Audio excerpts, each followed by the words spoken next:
यहाँ पर रेट 60 रुपये था, वहाँ पर 295 रुपये कर दी गई है।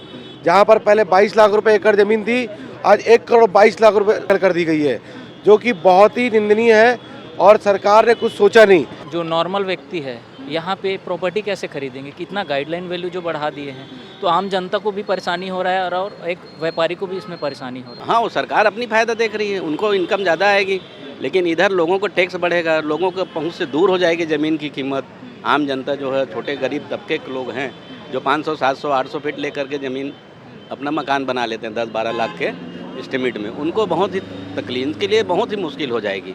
ये अवैध कब्जा करेंगे, क्षति छीन रहे हैं। जहाँ पे लाख रुपए का आपका रजिस्ट्री का चार्ज लगता था, जैसे गाइडलाइन बढ़ा है अब 2-2 लाख रुपए 3-3 लाख रुपए लग रहा है। कोई भी आदमी 10 लाख का मकान लेगा, उसमें 1 लाख रुपए का पहले देता था रजिस्ट्री चार्ज, अभी आपका 2 लाख 3 लाख रुपए रजिस्ट्री चार्ज चला जा रहा है। कल के डेट में उनको कुछ ज़रूरत पड़ा तो बेचेंगे तो उतना रेट भी उनको नहीं मिलेगा। उन्होंने पता नहीं किससे बात किया, किससे सलाह ली और ऐसे कानून ला दिया जिससे ना कि जनता को फ़ायदा है, ना ज़मीन के व्यवसाय से जुड़े लोगों का।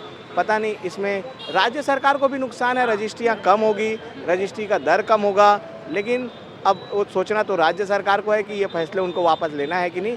लेकिन हमारा आंदोलन ऐसे ही जारी रहेगा, हम निरंतर आंदोलन करेंगे क्योंकि ये जो नियम है ये टोटल काला नियम है।